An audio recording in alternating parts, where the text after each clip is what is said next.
Welcome back to I Accidentally Married a Filipina. My name is Rob, but this is not my story, and I have a treat for you today. This is Jinjin's story. Gingin is a Filipina. She wrote in and told her story, so I hope that you will follow along and enjoy Jinjin's story. Hello, my name Gingin. I live in San Miguel in province of Iloilo near the Aganan River Dam. Aganan Dam is agricultural dam that irrigates most the rice fields in our province. My father worked on family rice farm his whole life and took over from his father at the age 28 and then married my mother and they had my brother Jesse. Then I was born. 10 years later, my mom became pregnant with twin boys. These were too many mouths to feed, so my dad applied at the Pepsi bottling plant and worked overnight as janitor, mopping floors and empty trash cans to prepare for day shift. He would come home and sleep until noon and then wake up to prepare farm for me and Jesse to come home from school and then work in the field until supper time. Me and Jesse start school together in the same year and we do well working on family rice farm and we graduated senior high school. I was allowed to go to college to be an LPN nurse at Iloilo College because Jesse also became janitor overnight with our dad at Pepsi plant. I am a good student and make friends easily. I enjoy staying at the boarding house with my classmates during the week but always take bus home on weekends. It was only about 15-minute ride and with my father and brother at work, there was money for bus fare. Gingin had been home for the weekend and was on her way to catch the bus back to Iloilo and college, and Jessie spotted Gingin and walked with her to the bus terminal. They caught up about their past week, and Gingin told Jessie that she had qualified for an internship at a pretty big clinic near the hospital in Iloilo. Jessie said he was proud of her and pulled out 500 pesos from his pocket and held it out for Gingin for her next week's food, and as she went to accept it, he snatched it back and sternly asked, "Are there any boys sniffing around my sister?" She snatched the money from his hand and very seriously said, "Of course not." He said, "Good, because all boys are only after one thing, and they better not be after yours." She smiled and hugged her older brother and was grateful for the support, but as she boarded the bus bound for Iloilo, she knew that indeed there was someone waiting for her to return. Gingin hated lying to her brother, but she wasn't really lying. A boy was not courting her yet, but she would be trying very hard to let him know she was interested, and to Jesse, that would crush his angelic view of his little sister. Gingin had been on group dates with boys and girls from her high school, but really nothing more than hand-holding and a quick peck goodbye. Gingin never really felt ready to move to adult dating, as everyone in her family was pretty traditional, including her. She knew the world around her was changing, and if she didn't get caught up to that world, she would be left behind. She felt more safe trying to exert her limited independence in Iloilo, as nobody from the barangay would be there to report their findings to her parents or her brother. Monday came and Gingin was ready to start her internship at the small OB/GYN clinic where she interviewed with the really cute doctor, and not only did she get the job, but her friend Lucy from college filled the second opening, so she was very excited to begin the last step in her training. Gingin liked nursing, but didn't want to work in an office that would have so many sick men in and out of the office all day. She felt women were gentler and quieter and would make for a better work environment. When she interviewed, she couldn't help but to keep staring at the young, handsome doctor. He couldn't have been more than 10 years her elder, and he looked every part of the well-dressed, rich professional he was. Gingin was always singled out in high school for being pretty. Although it made her shy, she had heard it enough to believe it. So as she entered work her first day, her hair was put up perfectly, and her makeup was not too heavy, but not too light either. She was sure the doctor would notice her over time and they would become husband and wife. She arrived at the same time as Lucy, and Dr. Tomosa smiled a good morning at them and asked them to report to the exam room. With the receptionist there, he briefed them on their day, and he would be double-checking them every step of the way until he felt comfortable with their work.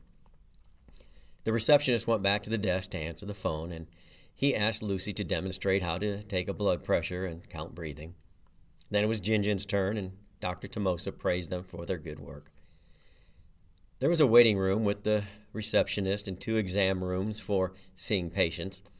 Lucy was assigned one room and Gingin the other. They both were very careful to spotlessly clean their rooms after every patient and document their numbers precisely. They worked well with Dr. Tomosa, and he praised their hard work every day. Friday afternoon, Dr. Tomosa called both girls into Lucy's room and introduced them to a patient. He asked them to observe him giving a breast exam, as the patient was at high risk due to some swelling. Dr. Tomosa very professionally pushed and prodded the middle-aged mother of 4, and when he got to the second breast, his forehead furrowed and he pushed back and forth in the same spot as though something was not quite right. He sent her with a slip of paper up to the second floor for an x-ray and said he wanted to see her back Monday morning. Dr. Tomosa told the girls it could be something or it could be nothing, but we would know come Monday. This schedule went on for another 2 months, and Gingin had little time to go home, but was heading home after work this Friday for a long holiday weekend. Jessie was at the bus station when she arrived, and they walked home together. First words out of his mouth, "Any boys sniffing around my sister?" "Too many to count," retorted Gingin, and she laughed loudly as he took her seriously at first and balled up his fists. He calmed down and said, "Boys only want one thing, and it better not be your thing. Don't you worry, brother." Jessie escorted Gingin home and messaged his girlfriend Karen to meet him at the concrete bench on the other side of the concrete fence that separated the squatters area from the town proper. Jessie went to the squatters area every weekend when he didn't work, as he had 2 girlfriends that he had recently began dating. He kept them separate on separate days, and really their dates were nothing more than drinking Tandoori rum and taking their clothes off, which is really kind of rich considering the speech he gives Gingin about boys only wanting one thing. This was Jesse's way to blow off steam after working 2 jobs all week and giving most of his money to his parents. This arrangement was beyond Jesse's wildest expectation. 2 nice-looking women with attributes that suited him, and best of all, no commitment. These girls were happy to give him a go every week and only expected tandoori and an occasional stop at a street vendor for some cheap food. No expensive trips to Jollibee or the mess of meeting the parents. This was perfect, he thought to himself. Monday morning came around, and Gingin was enjoying relaxing with her parents and 2 younger brothers, but couldn't help noticing how cramped the small house had become with 2 preteens running around. Still, there was nothing like family to make you feel loved and wanted. Gingin confided in her mom that she had a crush on her doctor, and although he sometimes noticed her or complimented her, he never really got close to asking her on a date. Her mother said these things take time, and if she keeps herself fresh every day and always works hard, these are the things a good man will notice and want to court her.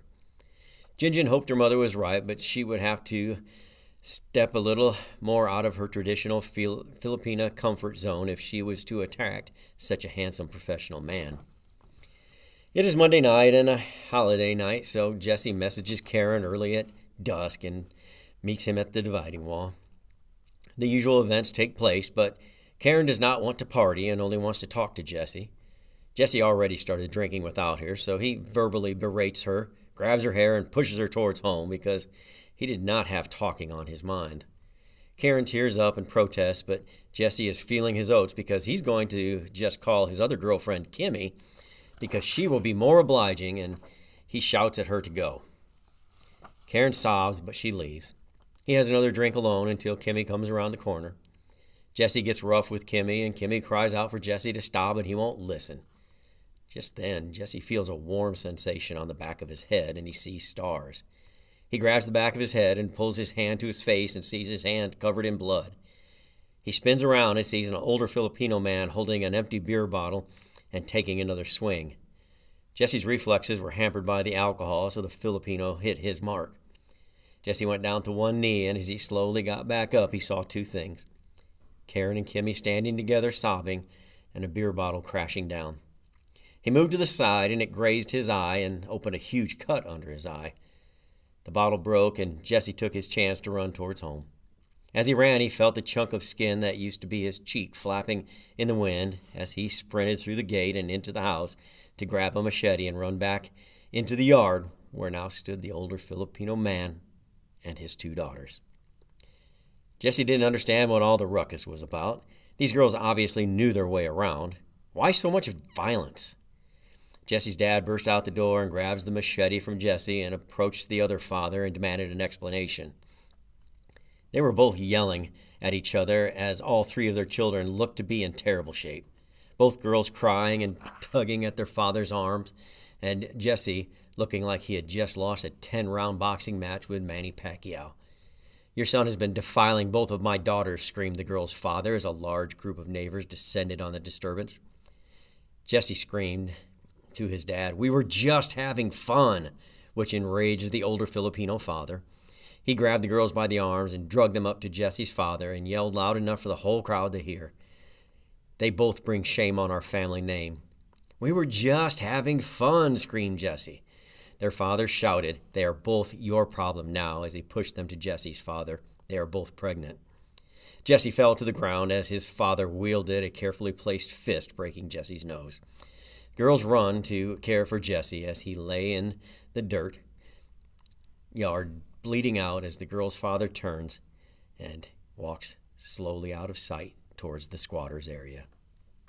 During Jessie's big fight, Gingin was on the bus back to Iloilo and back to work. Because the clinic was closed on Monday, they were super busy all week, and the girls were hitting their stride and making Dr. Tomosa proud.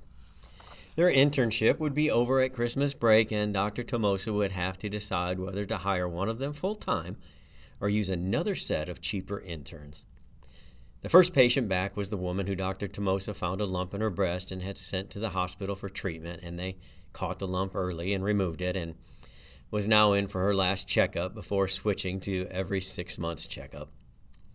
He called the girls in as he performed the exam and found nothing, and that, coupled with the hospital's clean bill of health, made everyone in the room celebrate. The celebration had to be cut short because they were very busy and they needed to keep moving if they were to ever catch up, which didn't happen by Friday, so Dr. Tomosa asked for one volunteer to work a half-day Saturday morning. Lucy apologized, but it was her little brother's 8th birthday, and the family had booked an overnight stay in Bacolod, and she had to go. Gingin volunteered to take the shift as it was getting a little crowded at her house with the twin boys growing so quickly, so half a day didn't seem so bad of a deal. Saturday morning was refreshing at work. Gingin and Dr. Tomosa, just the 2. Gingin would check the patients in quickly and take them back to the exam room and then assist Dr. Tomosa and then replay that scenario 10 more times until all scheduled patients were seen. As Dr. Tomosa closed out the books, Gingin couldn't help but notice how well they worked together, just like a team of married people. She was so proud and just knew he would choose her to work there full time. Dr. Tomosa walked Gingin out of the building, and as they hit the sidewalk, he stopped and said, "I feel like a Starbucks. How about you?" Gingin was still reeling from their teamwork meshing so well, and when she processed his question, she quickly blurted out, "I love coffee!" I work hard at extra shift for Dr. Tomosa and he invite me to coffee after work. When walk down dirty sidewalk to Starbucks, I feel I am walking down the aisle to be married. Starbucks is decorated for Christmas and is very romantic, and I love Christmas. Christmas stockings, Christmas trees, Christmas presents, candy canes, just everything Christmas. Dr. Tomosa tell me to get anything I want, so I don't even look at price. I just order big Christmas coffee with whipped cream. I am too much excited and afraid I say the wrong thing and scare off my future husband. Dr. Tomosa told her to get whatever she wanted, so she got the most sugary frappuccino she could see, and he ordered a straight black coffee. What a manly drink, she thought to herself. He will make a great father to my children. They picked up their order and went and sat at a table for 2 that was right next to the window. Gingin asked Dr. Tomosa why he chose this table away from everyone. Dr. Tomosa replied, "When we are away from work, you can call me Joseph." She asked him again, "Why did you choose this table, Joseph?" When she said it out loud, it sounded like a foreign language to her. He said I could call him Joseph. He must be interested in me. Joseph responded that he comes here a lot after work because he wants to relax before going home to his condo, and he can just sip coffee and people watch and nobody bothers him. She thought how sad it must be to have an empty condo and no family to make it happy. Joseph said he was an only child and his parents had him later in life, and they have both since passed on. So that makes this time of year especially difficult, but I try to make the best of it by seeing as many patients as I can until we close right before Christmas week. Gingin was so sad she blurted out, "Please come to my family house. You don't want to be alone on Christmas." Joseph smiled at Gingin because he knew she didn't mean it. No one wants to ruin their Christmas with outsiders. She said, "You can't miss our house in San Miguel. The main road dead ends into our house, and my father puts up a giant cross covered in Christmas lights, and we have so much fun." He politely said he would think about it, but really he wouldn't, because he was afraid he wouldn't fit in and he would have to traipse back home embarrassed that he ruined Christmas. Gingin was so hopeful as they finished their coffee. She was sure he would come to their house and fall in love with her after seeing what a good daughter and housekeeper she was. Joseph stood up, as did Gingin, and they walked out the door, and Joseph gave her a little side hug and thanked her for working overtime today. She had hoped for a real hug, but took what she got and thanked him for the coffee. They parted ways, and it was too late for Gingin to have any real kind of time at home, so she went back to the boarding house to fantasize about Dr. and Mrs. Joseph Tomosa. Sunday came around, and so did Lucy, back from the family birthday party. She told Gingin all about the fun they had in Bacolod, and then asked Gingin about working Saturday. She said it was so much work, but it was done now, and she could use the money for Christmas gifts. She dare not tell Lucy about the coffee so she wouldn't think she was cheating in the internship sweepstakes. They went to bed and readied themselves for work Monday. The week passed by and nothing important happened, so just one more week before they were done for Christmas break. Gingin wished Joseph would say something about her invitation to her family for Christmas, but he never did. But on Thursday, as they shut down for break, Joseph invited her for coffee again. She just knew he was going to offer her the job, but they just drank coffee and made small talk. Joseph stood up to go outside, and Joseph gave her a better hug and said she was sweet and a kind person, and it would be lonely without her there during break. They lightly hugged, and they went their separate ways.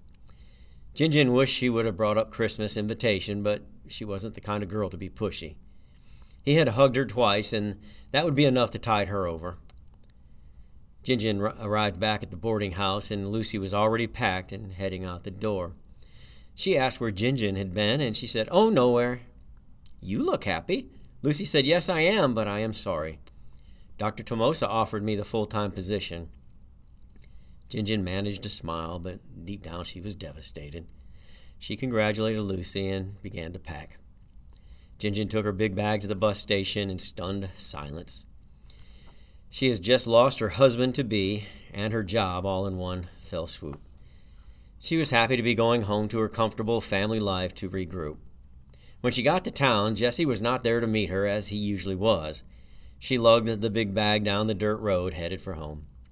When she got into view, she saw the giant cross that her dad had put up every year since she was little, and it gave her comfort. She stopped momentarily at the cross and said a little prayer and went inside to see her family. She went to her room to drop off her bag, but there were 2 pregnant women laying on her bed. "Who are you?" she asked. The girl stayed silent. Gingin went to the kitchen and saw her family and demanded an answer. Jesse, with a big scar across his cheek, tried to tell a watered-down version, but her dad filled in the part where their family was a laughingstock of San Miguel thanks to Jesse's indiscretions. "How could you do this?" she screamed at her older brother. "I have nothing left. My family is a mess. I have no room. I have no boyfriend. And now I have no job." Jesse tried to apologize, but she just pushed him as hard as she could and ran outside, where her mother came to console her. Gingin calmed down, and her mother went inside to do the best she could, but Gingin could only stand in the light of the giant cross and beg God to make her life better. Eventually she went inside, and her father had gotten her a bamboo mat out and a small pillow for her to sleep. She barely slept a wink right up to Christmas Eve, as 7 people in a 2-bedroom house with 2 more on the way was more chaos than she could bear. She cleaned herself up and decided to go to early Christmas Eve service. She found some solace in the quiet, familiar, warm church she had grown up in. All she could do for the whole hour-long service was bow her head and pray, "Help, help, help me." Gingin left the church and took her time to get home, as she was in no hurry to return to such a chaotic life. As she came close to what used to be her safe place, she spotted the giant cross, and it made her feel a little bit better, but she knew Christmas would never be the same again. As she got closer, she couldn't believe her eyes. There was Dr. Tomosa standing in the front yard. She was both excited and mad because he had chosen Lucy over her, and he was going to use her family to not feel lonely at Christmas. He greeted Gingin with a hello and his famous small hug and thanked her for inviting him. She was not going to be taken advantage of. "Why did you choose Lucy for the job and not me?" Gingin sternly asked. Dr. Tomosa was caught off guard and searched for his words. Joseph dropped to one knee in front of her father's giant cross and offered a ring and said, "Because I don't want my wife to work." And the crowd that had gathered cheered as he placed the ring on her finger. I am now Mrs. Dr. Tomosa and we live in big condo on top floor. My husband Joseph is good and kind man and good doctor. His practice is growing every year, but I do not help him in office because I stay home with our 2 boys and care for them. Thank you for listening my story.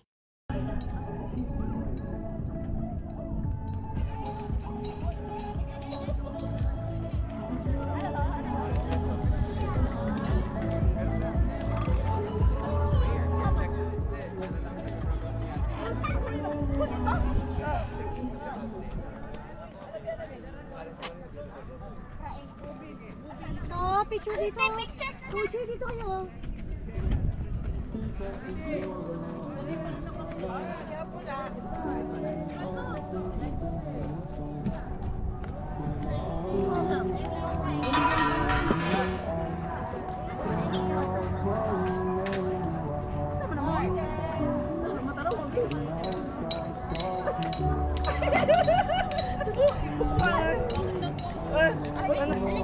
Anak ko, Aliyah.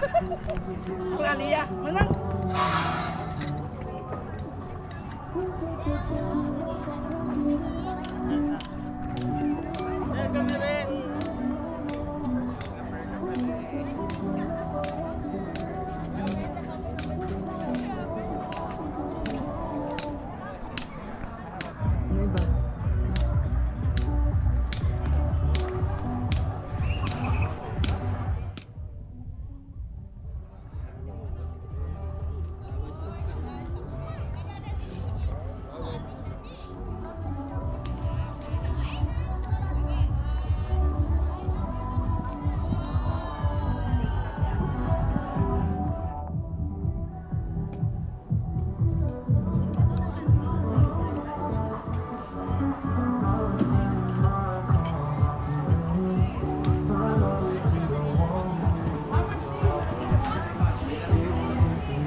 Running. Ma'am, good evening, sir. Welcome to number 2. Good evening, ma'am, sir.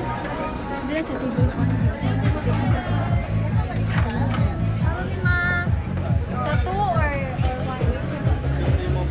Isang lalaki. Pero niyo mamaya. Special. Ano siya?